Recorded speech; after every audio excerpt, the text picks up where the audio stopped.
बोलो हाँ। आपके पास नेम फेम है तो आई लव यू ज्यादा है, नहीं है तो शून्य। इसका मतलब कोई आपसे प्यार क्यों करेगा? ये प्यार व्यार वही मछुआरा है। जैसे मछुआरा जाल डाल के मछली फंसाता है, ऐसे आई लव यू भी एक प्रकार का जाल है। इस जाल में ना फंसे।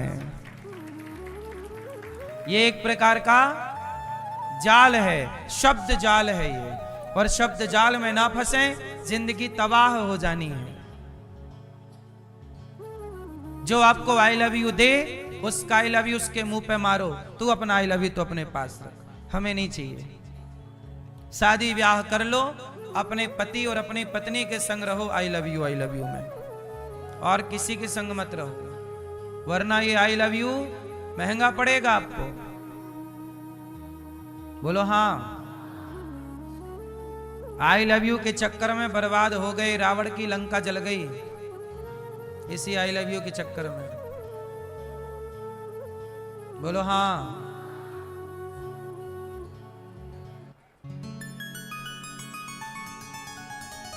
संभल जाओ, समझा रहे हैं बहन बेटियों को भी और भाइयों को भी।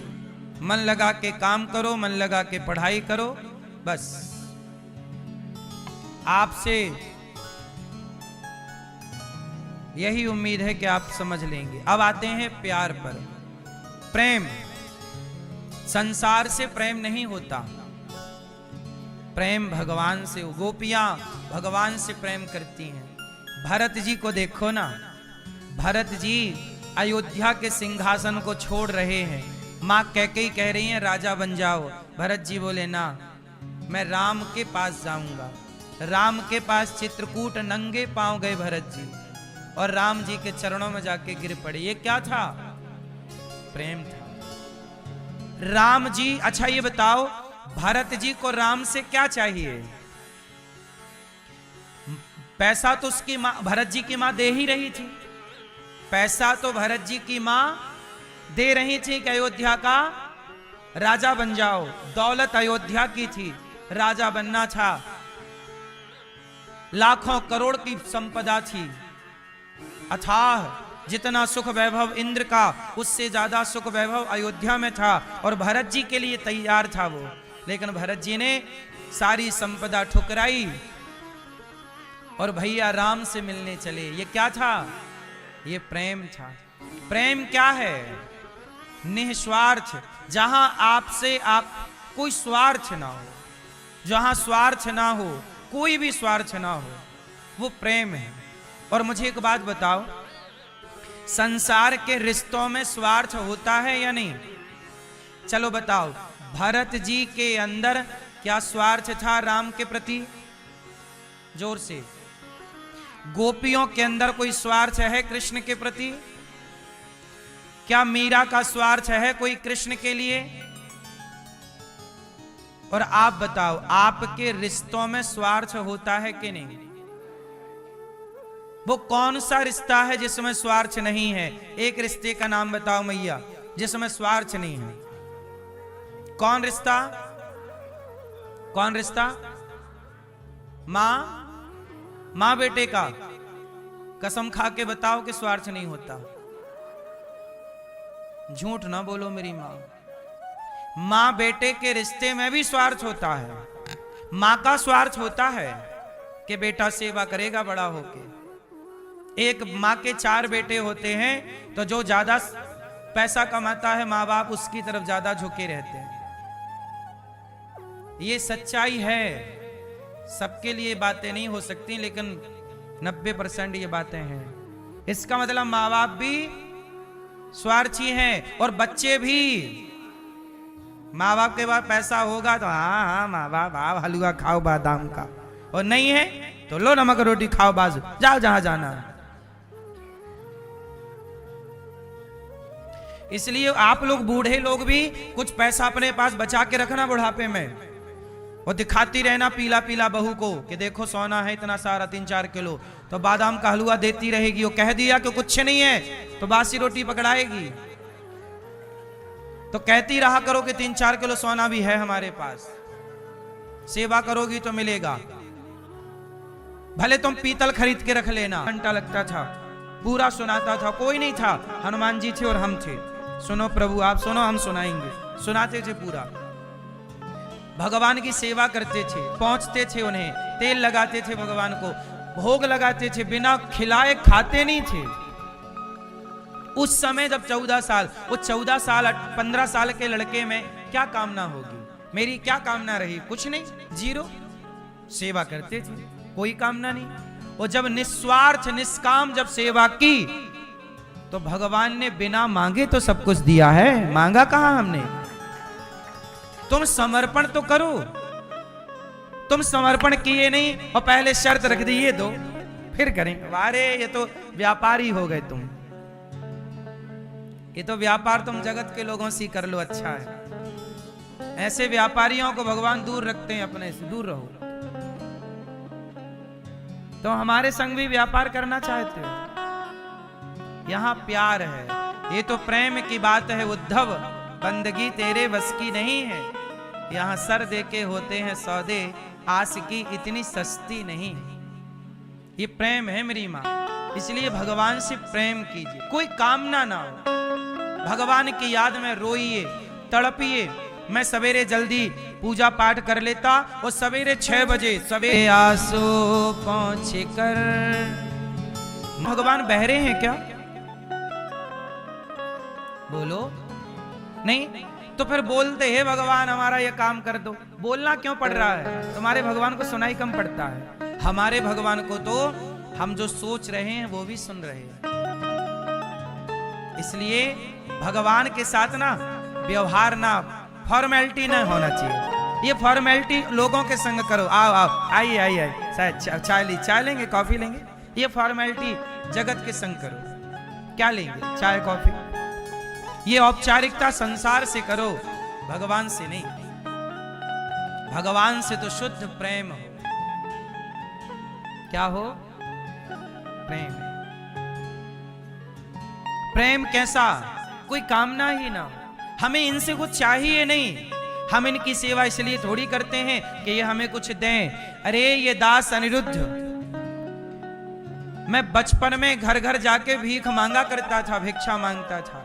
तब भी मैं भगवान की सेवा करता था। जब भीख मांगता था, खाने को रोटी नहीं थी, मांग के लाते थे, तब हमारी माँ बनाती थी। हमारे पास कपड़े नहीं होते थे पहनने के लिए, तब भी हम भगवान की सेवा करके, जब कुछ नहीं था तब भी भोग लगा के ही खाते थे। तब भी आरती में खड़े होके इनका चिंतन करते थे। और जब कुछ नहीं था तब भी उनके आश्रित थे। आज भी उन्हीं के आश्रित हैं, बदला कुछ भी नहीं है। तब भी कोई कामना नहीं थी और आज भी कोई कामना। सच बताएं, मैं इस बात का साक्षी हूं, मैं कैसे छाती फाड़ नहीं सकता, लेकिन मैं बताऊं कि तब भी जब मैं छोटा था तो मेरे गांव के लोगों से आप पूछ सकते हैं, 4 बजे मैं मंदिर में चला जाता था। उस समय मेरी उम्र थी 13-14 साल। मंदिर में जाता था, भगवान राधा कृष्ण भगवान का, शंकर जी का मंदिर था। हम लोग उस मंदिर के पुजारी थे। वो मंदिर गांव के बड़े आदमियों का था। तो जैसे गांव में नहीं लोग मंदिर के पुजारी बुलाते हैं, तो हम लोग पुजारी थे। हमारे पिताजी पुजारी थे, हम भी अब हमारे पिताजी थे तो हम भी वहां उनके पुत्र हैं, तो हम भी, तो हम जाते थे पूजा। पिताजी हमें बोलते थे तुम जाके पूजा करे आओ। तो मैं सवेरे 4 बजे, ठंडी गर्मी बारिश, नियम था, 4 बजे मैं मंदिर में नहा धो के प्रवेश कर जाता था। लगभग 4:30 मान लो, 4 बजे नहा धो के 4:30 तक मंदिर में प्रवेश। और 4:30 बजे से भगवान को नहलाना, उनके लिए फूल तोड़ना, उनको, अब देखो फूल तोड़ रहे हैं भगवान के लिए, नहला रहे हैं, पूजा कर रहे हैं, आरती उतार रहे हैं। सुंदर कांड का पाठ सुनाता था हनुमान जी को, पूरा सुंदर कांड आधा घंटा लगता था, पूरा सुनाता था। कोई नहीं था, हनुमान जी थे और हम थे। सुनो प्रभु, आप सुनो, हम सुनाएंगे। सुनाते थे पूरा। भगवान की सेवा करते थे, पहुंचते थे उन्हें, तेल लगाते थे भगवान को, भोग लगाते थे, बिना खिलाए खाते नहीं थे। उस समय जब 14 साल, वो 14 साल 15 साल के लड़के में क्या कामना होगी? मेरी क्या कामना रही? कुछ नहीं, जीरो। सेवा करते थे, कोई कामना नहीं। और जब निस्वार्थ निष्काम जब सेवा की तो भगवान ने बिना मांगे तो सब कुछ दिया है। मांगा कहां हमने? तुम समर्पण तो करो। तुम समर्पण किए नहीं और पहले शर्त रख दी ये दो फिर करेंगे। अरे ये तो व्यापारी हो गए तुम, ये तो व्यापार तुम जगत के लोगों से कर लो, अच्छा है। ऐसे व्यापारियों को भगवान दूर रखते हैं, अपने से दूर रहो। तो हमारे संग भी व्यापार करना चाहते हो? यहां प्यार है, ये तो प्रेम की बात है उद्धव, बंदगी तेरे बस की नहीं है। यहां सर देके होते हैं सौदे, आस की इतनी सस्ती नहीं। ये प्रेम है मेरी मां, इसलिए भगवान से प्रेम कीजिए, कोई कामना ना हो। भगवान की याद में रोइए, तड़पिए। मैं सवेरे जल्दी पूजा पाठ कर लेता और सवेरे 6 बजे पूजा करके मैं मंदिर के बाहर निकल जाता और भगवान को भोग लगा के जो पा लेता, 6:30-7 बजे मैं गैया लेके गैया चराने चला जाता। हमारे यहाँ गैया हुआ करती थी, अभी भी भगवान की कृपा से, तो हम गैया चराने जाते थे खेतों में। 7 बजे तो हम गैया चराने ले जाते और गैया चरा के जाते 9 बजे गैया ले आते वापस। 7 बजे गए, 8-9 2 घंटे गैया चराए और वापस लाए और 9 बजे आ जाते। फिर 9:30 बजे तक तैयार होके स्कूल के लिए निकल जाते और 10 बजे से स्कूल अटेंड करते। 10 बजे से 4 बजे तक स्कूल होता। 7वीं 8वीं 9वीं 10वीं ये स्कूल भी पढ़ते थे, गैया भी चराते थे, पूजा भी करते थे। ऐसा नहीं कि काम नहीं करते, काम भी करते। और फिर जब स्कूल से आते तो गैया के लिए चारा काटने खेतों में जाते, चारा काट के लाते और फिर पढ़ाई भी पूरी करते। तो इस तरह से जब कोई कामना नहीं थी तब भी भोग लगा के खाते, भगवान की सेवा करते। हाँ, तो किसने आपका 12 जो उसको किसने दिया? 2 हार है मतलब आपके पास, एक सास ससुर ने दिया, एक माँ बाप ने।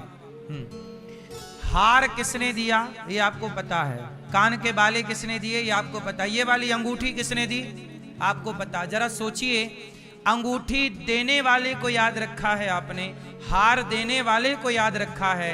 हार पहना जाता है गले में, हार देने वाले को याद रखा है, लेकिन हार पहनने को गला जिस परमात्मा ने दिया उस भगवान को आप भूल गए। अंगूठी देने वाला याद है, उंगली देने वाला भूल गया। कंगन देने वाला याद है, हाथ देने वाले को भूल गए। यही तो हम समझाना चाहते हैं कि संसार के लोगों को आप याद रखते हैं। भगवान की पूजा क्यों करनी चाहिए? अरे भाई, हमारे मुसीबत में कोई साथ देता है ना, तो हम सारी जिंदगी उसे याद रखते हैं कि भाई इन्होंने हमारे मुसीबत में साथ दिया। अरे मुसीबत में साथ देने वाले को सारी जिंदगी याद रखा जाता है। तो जिस परमात्मा ने ये जीवन दिया है, संसार में आने का मौका दिया है, क्या उसे भूल जाना चाहिए? क्या उसे भूल जाना धर्म है? इसलिए उसे याद करना चाहिए कि प्रभु तेरा धन्यवाद, तूने मुझे इस संसार में आने का मौका दिया, ये आंखें दी इसके लिए धन्यवाद। आंखें ना होती तो ये संसार कैसे देखते।